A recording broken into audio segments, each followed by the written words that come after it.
Welcome to mister Kumar and Mrs Uma channel. ఈరోజు మీకు నా వీడియోలో పెరుగు గారెలు, దహీ వడ అంటారు కదా, వాటిని చేసి చూపిస్తున్నాను. పెరుగు గారెలు అంటే మెత్తగా, స్మూత్గా, టేస్ట్గా ఉంటాయి కదా. వాటిని ఎలా చేశానో నేను మీకు చేసి చూపిస్తాను. ఇవి నోట్లో వేస్తే కరిగిపోయేలా వచ్చాయండి. వీటికి మనం చిన్న చిన్న చిట్కాలు పాటించినట్లయితే పెరుగు గారెలు చాలా చాలా బాగా వస్తాయి. ఇవి నోట్లో వేస్తే కరిగిపోయేంత టేస్ట్గా వచ్చాయి. మీరు కూడా ఒకసారి ఇలా ట్రై చేసి చూడండి. నిజంగా చాలా చాలా బాగున్నాయి. వీటి కోసం నేను ఒక పావు సేరు మినపప్పు నైట్ నానబెట్టుకున్నాను. దీన్ని శుభ్రంగా వాష్ చేసుకొని 2-3 సార్లు అయితే వాష్ చేయాలి. వాష్ చేసుకొని మనం గ్రైండర్లో వేసుకుందాం. ఇలా ఈ కొలతతో తీసుకున్నాను. ఎన్ని గారెలు వచ్చాయో నేను మీకు చెప్తాను లాస్ట్లో. ఇప్పుడు దీన్ని మనం గ్రైండర్లో వేసుకుందాము. ముందుగా మనం వేసుకునేటప్పుడు నీళ్లు అస్సలు లేకుండా వేసుకోవాలి. మనం జాగ్రత్తగా చూసి నీళ్లు వేసుకోవాలి గారెలకి. మీకు అందరికీ తెలిసిందే కదండి. కాసేపు కొద్దిగా ఇలా గ్రైండర్లో గ్రైండ్ అయిన తర్వాత 4 to 5 టేబుల్ స్పూన్స్ ఉంటాయండి. అలా నీళ్లు వేసాను. వేసి ఒకసారి అంతా కలుపుకోవాలి. గ్రైండర్ లేని వాళ్ళు మిక్సీలో కూడా వేసుకొని చేసుకోవచ్చు. కాకపోతే దానికి ఒక ప్రాసెస్ ఉంటుంది, వీలైతే ఇందులో చెప్తాను. ఇలాగా బాగా కలిసేలాగా కలుపుకొని మనం నీళ్ళు వేసుకున్నాం కదా. ఈలోగా మనం ఈ పెరుగు గారెకి కావాల్సింది పెరిగే కదండి. ఇలా నేను ఒక ప్యాకెట్ పెరుగు అయితే తీసుకున్నాను. మనకి పెరుగు మరీ చిక్కగా ఉండకూడదు. ఈలోగా మళ్ళీ ఇందులో కొద్దిగా నీళ్లు వేసాను. 2 సార్లు అయితే నీళ్లు వేసానండి. మళ్ళీ నీళ్లు వేసిన తర్వాత ఇలాగా కలుపుకోవాలి. ఈ పెరుగుని బాగా చిలికి పెట్టుకోవాలి. నేను మీకు ఒక చిట్కా అయితే చూపిస్తాను చూడండి. దానివల్ల గారెలు చాలా చాలా మెత్తగా వస్తాయి. చాలా మందికి పైన మెత్తగా ఉంటుంది కానీ లోపల చాలా గట్టిగా వచ్చేస్తూ ఉంటుంది అన్నమాట. దానికోసం నేను వీడియోలో చూపించిన విధంగా చేయండి. ష్యూర్గా మీకు చాలా చాలా మెత్తగా అయితే వస్తాయి. ఇలా బాగా మజ్జిగని చిలికి పెట్టుకోవాలి. నేను 2 సార్లు నీళ్లు వేసాను కదా పప్పులో, చాలా వరకు మెదిగింది. ఇప్పుడు ఉప్పు వేసుకుంటున్నాను. ఈ ఉప్పు వేయడం వల్ల కూడా పప్పు బాగా నలిగిపోతుంది. ఇలా ఒకసారి అంతా బాగా కలుపుకోవాలి. ఉప్పు వేసుకున్న తర్వాత డీప్ ఫ్రైకి సరిపడా ఆయిల్ పెట్టుకొని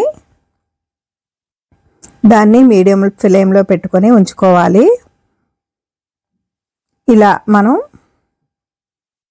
పెరుగుని చిలుక్కున్నాం కదా, కొద్దిగా పెరుగుని ఇలా ఒక లోటాలో వేసుకోవాలి. చిలుక్కోవడానికి వీలుగా కొంచెం నీళ్లు వేసుకొని పల్చగా చిలికి పెట్టుకోవాలి. నేను చూపించిన విధంగా చేయండి. మీకు ఖచ్చితంగా ఈ వడలైతే పెరుగు వడలు మెత్తగా వస్తాయి. ఇలా మనం చిలికిన ఈ మజ్జిగని ఒక గిన్నెలో వేసుకొని కొంచెం పల్చగా చేసుకోవాలి. చేసుకొని అందులో కొద్దిగా సాల్ట్ వేసుకోవాలి. సాల్ట్ వేసుకొని ఒకసారి కలుపుకొని పక్కన పెట్టి ఉంచుకోవాలి.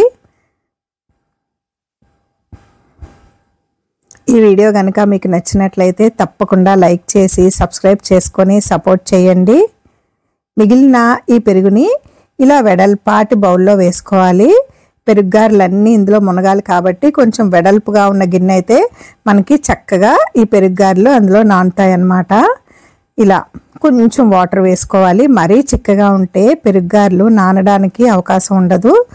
నేను కొంచెం వాటర్ వేసుకొని ఈ కన్సిస్టెన్సీ వచ్చేలాగా చేసుకొని ఇలా ఒకసారి అంతా బాగా కలిపి పెట్టుకోవాలి.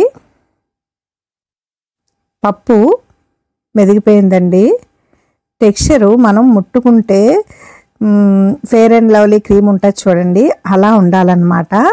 అప్పుడు మనకి గారెలు చక్కగా వచ్చేస్తాయి. సోడా కూడా వేసుకోవాల్సిన అవసరం ఉండదు. ఈ పెరుగు వడకి మనం పోపు పెట్టుకుందాము.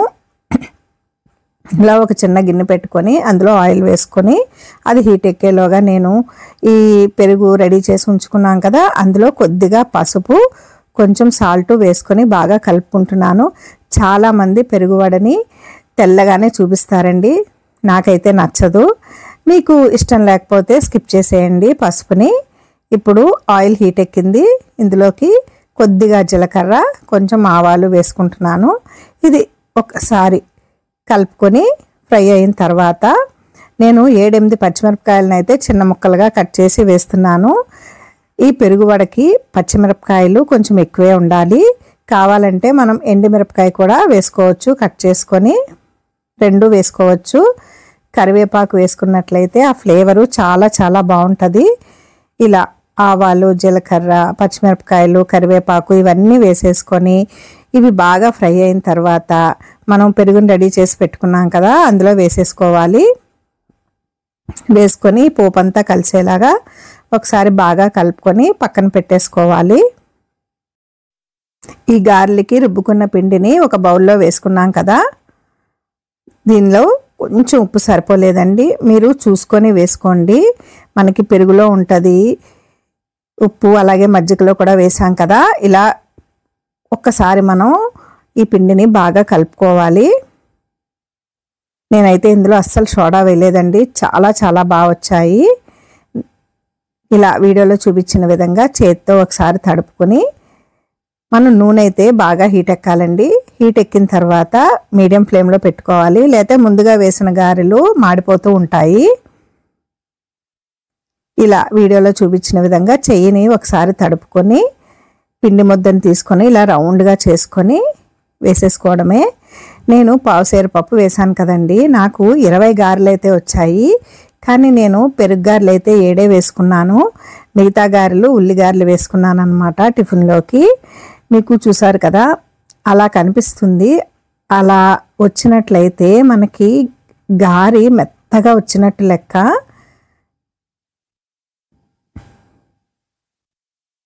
ఇప్పుడు వీటిని ఒకసారి తిరగేసుకోవాలి.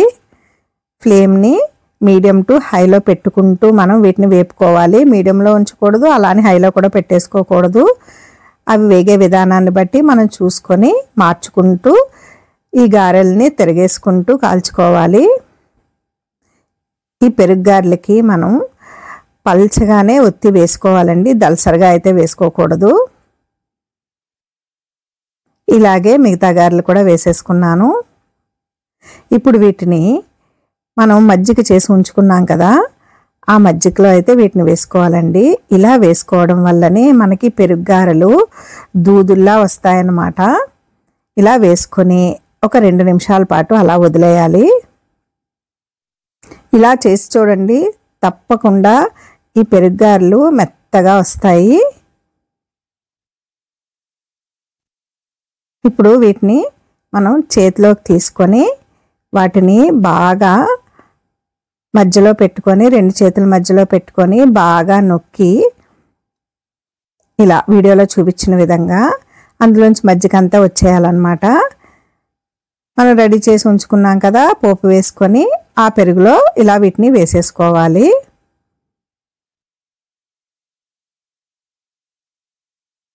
ఇలా వీటన్నిటిని వేసుకోవాలి. గారి అంతా మెత్తబడాలన్నమాట.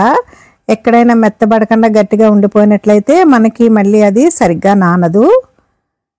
ఇలా మజ్జిగలో వేసుకోవడం వల్ల మనకి పెరుగు గారెలు మెత్తగా వస్తాయి. మనం ఎన్నైతే చేసుకున్నామో వాటన్నిటిని కూడా ఇలా ఇందులో వేసేసుకోవాలి. ఇలా మజ్జిగలో వేసుకున్న గారెలన్నింటినీ నేను పెరుగులో వేసేసుకున్నానండి. పెరుగు గారెలు రెడీ అయిపోయాయి. పెరుగు గారెలు అంటే అందరికీ ఇష్టమే కదండి, నాకైతే చాలా చాలా ఇష్టం. ఇప్పుడు మనం ఒకసారి ఈ పెరుగులో వేసుకునే ఈ గారెలన్నింటినీ మళ్ళీ తిరగవేసుకోవాలి. 2 వైపులా బాగా నానాలి కదా. నేను 7 గారెలే చేసుకున్నాను కాబట్టి ఈ పెరుగు గ్రేవీ సరిపోతుంది. చాలామంది ఎక్కువ చేసుకుంటారు కదా, అలాంటి వాళ్ళు మనకి ఈ మజ్జిగ గారెల్లో వేసిన తర్వాత మిగిలిన దాన్ని ఇలా ఇందులో వేసుకుంటే మనకి పెరుగు గారెలు బాగా మెత్తగా కూడా అవుతాయి. ఇంతేనండి, పెరుగు గారి రెడీ అయిపోయింది. ఫైనల్గా తరిగిన కొత్తిమీరని వేసేసుకుంటున్నానండి. నాకైతే పెరుగు గారెల్లో కొత్తిమీర, క్యారెట్ తురుము ఇలాంటివి ఏమీ నచ్చవు. వీడియో చేస్తున్నాను కాబట్టి వేశాను. అవి ఏమీ లేకుండా అచ్చంగా నాకు అలా పెరుగు గారె తినడమే ఇష్టం. అంతేనండి, పెరుగు గారె ప్రాసెస్ అయితే అయిపోయింది. కానీ మనం వీటిని 1 గంట 2 గంటల సేపు అలా నానబెట్టుకొని పక్కన పెట్టుకోవాలి. అందరికీ తెలిసిందే కదండి. ఇవైతే మాత్రం కాసేపు ఇలా పెరుగులో నానాలి. మీకు చూస్తే నోరూరుతుందా అండి? ఇలా ఒకసారి నేను చెప్పినట్టు ట్రై చేసి చూడండి. మీకు నచ్చినట్లయితే కామెంట్ చేసి పెట్టండి. ఒక 2 అవర్స్ తర్వాత మనం అలా ఫోర్క్తో చూసినట్లయితే ఎక్కడా కూడా గట్టిగా లేదు. చక్కగా అన్నీ కూడా మెత్తగా నానిపోయాయి. నిజంగా టేస్ట్ అయితే చాలా చాలా బాగుందండి. నేను తిన్నాను. కారం, ఉప్పు అన్నీ సరిపోయి పెరుగులో ఆ స్పైసీగా చాలా చాలా బాగున్నాయి. వీడియో లెంగ్త్ ఎక్కువైనా కానీ మీకు అందరికీ క్లియర్గా అర్థం అవ్వాలని చెప్పి ఈ వీడియో ఇలా చేసి పెట్టానండి. Thank you for watching.